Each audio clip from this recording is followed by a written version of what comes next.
here we are. So now what I've done is I've pre-rolled this piece of clay. We've got a short video elsewhere which will tell you how to roll clay and give you a few tips.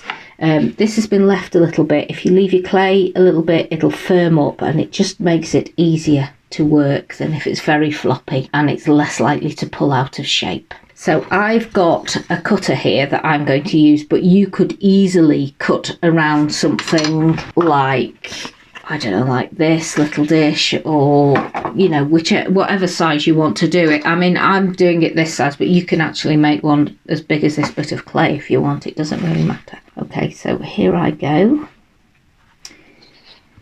And I'm just going to press into the clay.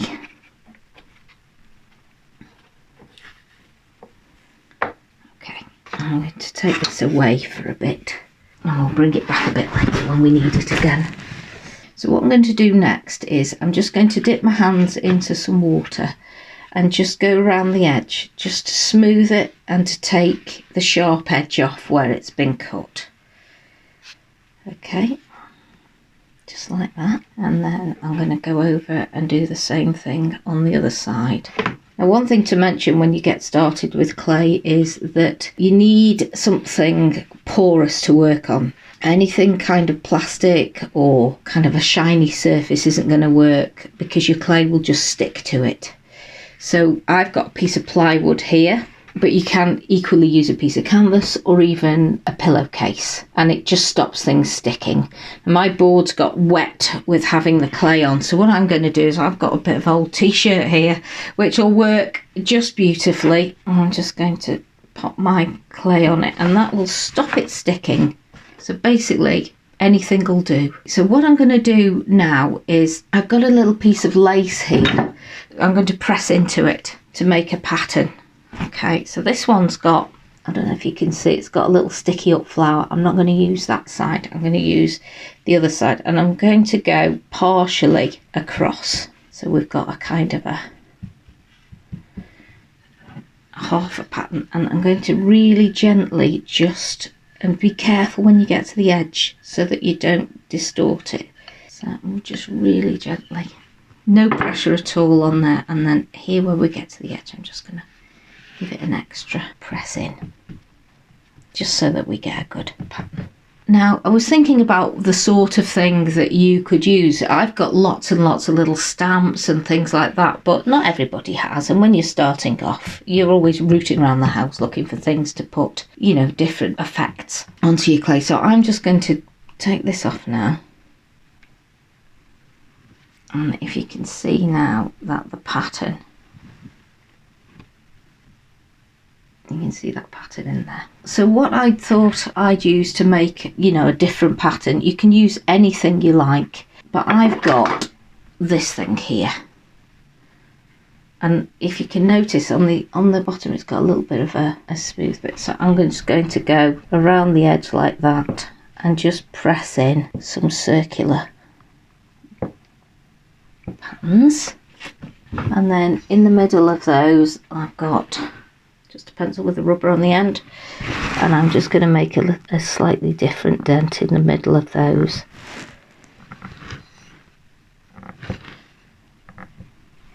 Okay, so that's basically our little dish all made. What I'm going to do now is I am going to, you can either, I've got little bisque mould here which is perfect for this sort of thing, but you could easily use any kind of wooden dish or mould, or if you didn't have that and you only had something that was china, you just can cover it with some cling film and that'll stop it sticking to it. But right now this is what I'm going to do. So I've turned it so it's pattern in, and I'm kind of just going to have a look on my mould and see if we're just about centered, and I think that we are. I'm just going to really gently press it down. I'm just going to have a look around the outside, and we're nearly, you know, we're nearly in the middle, just about right. Now I'm just going to straighten out with my, just at some water on my fingers. I'm just going to go around the edge here, and I'm going to go over the back and make sure that there's no little marks I'm wearing a ring, and that can cause a little dent in there. Okay. Oh, I keep moving it. This is not good. Okay, there we go.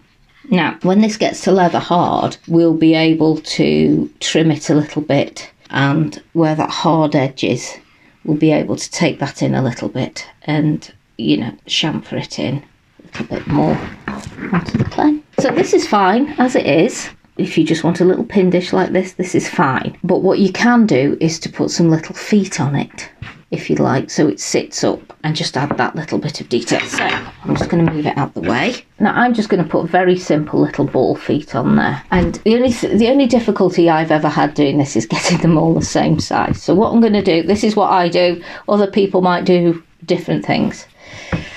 So I have just made it into a ball, and I'm rolling it out now. And just don't put any pressure on. Rolling, if we were rolling coils, we'd do the same thing. So start both hands and then just move around the outside. If you feel it going a bit kind of lumpy, just stop and give it a little press until it goes around. Okay, so I think that's going to be all right for us. So I'm going to cut the ends off so I've got nice smooth bits, and then I'm going to cut off a bit about the size I want. So there's one, and I'm going to put 3 feet on my pot. So I'm going to offer this up, cut again and again like that, and then I'm just going to roll these into a nice round ball, and then just have a little bit of a fiddle with them. Kind of about Malteser sized for this dish, I would say. Just make nice little round bits. So I'm making 3, and as you can see, I'll show you in a moment, they're all about the same size because we've kind of used the same amount of clay for each one. And here's our 3 little feet, and here's our beautiful relief pattern dish. Okay, so whenever you stick clay to clay, you need slip. Now I've just got a bit in the bottom of here. All I do to make slip is I use the same clay.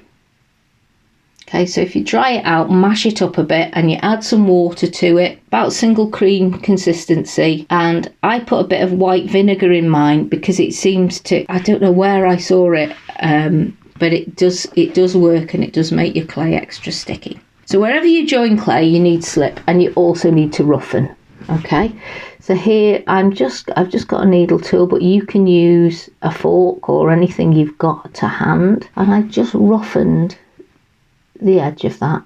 See, I'm just going to do that with all the others as well. Just roughen one side where it's going to stick to the clay. There's the last one, all done. And then I'm going to do this by eye, but you could equally have a little bit of paper in a triangle that you could then position on your clay, and then you'd get your little ball feet equally spaced. But I'm just going to do this by eye today. So I've got a bit of a paintbrush here. It's not a bit of a paintbrush, it's a whole paintbrush, but anyway. And I'm just going to put some of this on each, some of this slip on each of the balls. I'm going to kind of go there, I think. There and there. It's probably not exactly perfect, but it's fine. And a splodge of slip on each bit. And then slip to slip, in it goes. Okay, you have to excuse me, I have really shaky hands and it's just one of those. So there's your little bowl, there's your little feet, and you'll need to get these flat, and to do that we need just a flat surface to just place on there. Okay, I'm just gonna literally like that. And that'll make them nice and flat. Equally, you could just turn the whole thing over if you're feeling supremely confident. There's our little dish, see? It's already starting to form.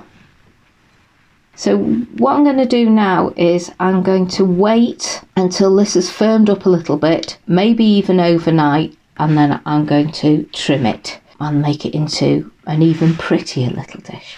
So I'm just going to leave it like this. There it is. Gone, and I'll come back to you when it's ready. Okay, hi, we're back again. Here's our little dish. It's dried out a bit now, so I'm going to take this this little tool here, rasp, and just take a little bit of the pointy bit from around the edge. Here we go. Now, if you haven't got one of these in your arsenal of things, you can do it with a knife. And I've got a potter's knife, but you can use any knife. And you can just gradually just take it off. And just take that little kind of sharp edge off. See, there it is. I'm just going to go around like that.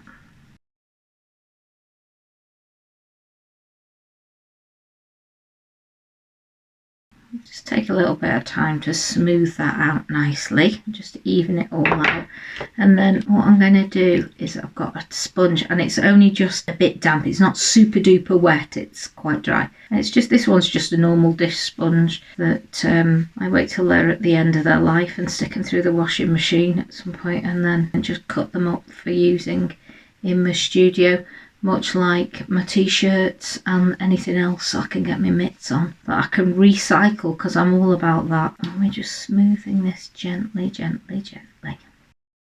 And we're going all the way around the bottom and all the way around the feet and just making it all lovely. Just cleaning any bits and pieces off that you don't want. Just around the inside too. Just a bit of smoothation. And you're good to go. There it is. Now it just needs to dry, okay, before it's fired.